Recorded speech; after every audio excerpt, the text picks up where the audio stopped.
Picture this. You arrive at the imperial courts of ancient Japan, expecting a perfume-soaked dream of silk, moonlit gardens, and poetic whispers.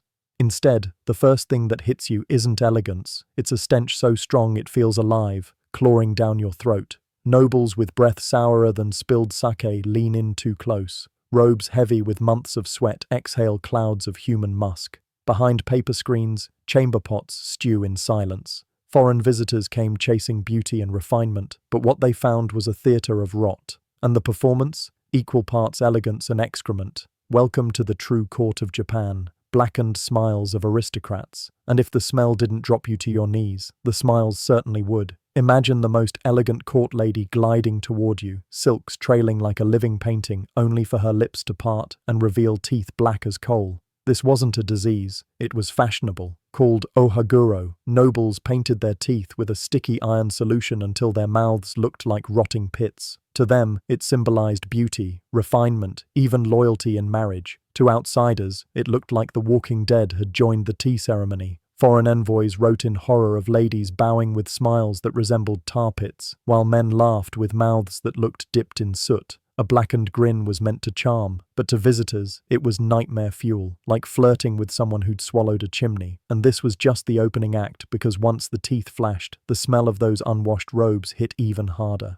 Bathing in stench, not water. Yes, Japan had hot springs, but at court, baths were more myth than habit. Many nobles believed frequent bathing weakened the body or invited illness, so instead they layered robe upon robe, creating sweat traps that could suffocate a horse. 12 layers of silk weren't just heavy, they were fermenting chambers of human musk. Foreigners expecting a breeze of cherry blossoms found themselves gagging through air thick with competing stenches, sweat masked with incense, mold mixed with perfume, the human body disguised as an exotic candle gone rancid. Servants carried censers of smoke, waving them like medieval air fresheners, but nothing could drown the smell of rot wrapped in silk. Visitors wrote that audiences with courtiers felt less like political meetings and more like being locked inside a perfumed coffin. And still, nobles judged one another by how well their perfume covered the stink. In other words, hygiene wasn't cleanliness, it was chemical warfare. Urine as a cleaning agent.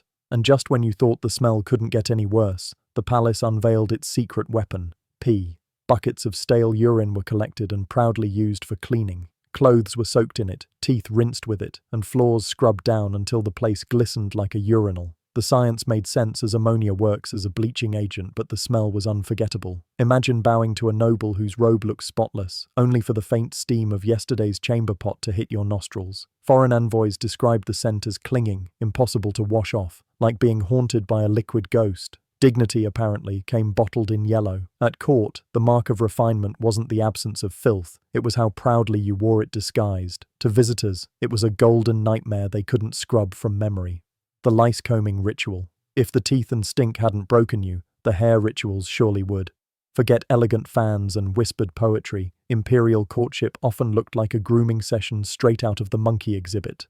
Nobles, their partners, and even servants sat in circles combing lice from each other's glossy black hair. Not just combing. Each tiny body popped between fingernails with a sound that made visitors shiver. To courtiers, this was intimacy, a sign of devotion and closeness. To outsiders, it was a stomach-turning spectacle, the court reduced to flea-ridden primates in silk. Envoys expecting flute music were instead serenaded by the faint crunch of parasite shells, and the nobles smiled as if it were tender affection, completely oblivious to their guests' dry heaving in the corner. The lice didn't just feast on the living, they became honored participants in courtly life. Stagnant water and rotten teeth. Now, let's talk about hydration, or, more accurately, fermentation.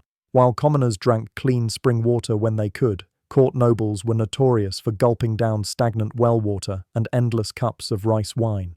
Combine that with dental care that involved chewing charcoal or rinsing with, you guessed it, urine, and you get a smile that could double as biological warfare. Travelers wrote of nobles leaning in with breath so foul it carried across the room, a cocktail of sake, cavities, and slow decay. Their teeth crumbled like wet wood, gums inflamed, smiles haunted by rot. One foreign envoy joked he would rather sit on a battlefield surrounded by corpses than endure a polite court conversation.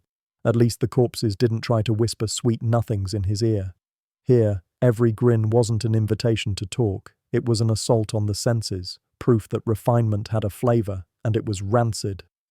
Chamber pots, behind silk screens. But if the teeth didn't scare visitors away, the palace bathrooms certainly did, mostly because there weren't any. Instead, nobles relied on chamber pots tucked neatly behind silk partitions, just feet from where poetry recitals or political debates took place. Foreign dignitaries expecting pristine palaces were horrified to discover courtiers calmly discussing art while seated next to a porcelain bucket of human waste. Servants emptied them when they remembered or when the smell staged a rebellion. Imagine trying to keep a straight face while a noble praises the fleeting beauty of cherry blossoms and a pot of yesterday's lunch steams away beside him. To locals, it was efficient. To foreigners, it was civilization crumbling behind a thin veil of silk. The true power in the palace wasn't the emperor, it was the stench, dictating who stayed and who bolted for fresh air first. Perfumed corpses and rotting palaces, and if the palace reeked of waste in life, it didn't get better in death. When courtiers died, their bodies weren't whisked away to quiet mortuaries. No, the corpses were perfumed, dressed in finery, and left lying in chambers for days before burial. Visitors expecting serene Buddhist rites were instead greeted by nobles bowing politely in rooms where the air shimmered with the sweet, sour stench of decomposition. The silks might have been fresh, but the flesh beneath them was already giving up the fight. Perfume mixed with rot, a grotesque duet of jasmine and decay. One envoy wrote that it was like being invited to a feast where the main guest was the corpse itself. To the Japanese court, it was respect. To outsiders, it was horror theater decay masquerading as dignity. In these halls, death wasn't hidden away. It sat among the living, wearing perfume and smiling silently. So much for the dream of elegance. The ancient Japanese court wasn't a floating world of cherry blossoms and whispered poems. It was a carnival of smells, parasites, and rituals that could send even seasoned travelers running for the door. Blackened teeth, lice popping like snacks, robes steeped in sweat, chamber pots simmering in the corner, and corpses dressed up like honored guests. Foreign visitors came expecting refinement and left writing horror stories. The irony, none of it was considered grotesque by the people living it. To them, this was normal, even beautiful, which begs the real question. Centuries from now, which of our refinements will future generations gag at while laughing? After all, every civilization thinks it smells like roses until someone else walks in.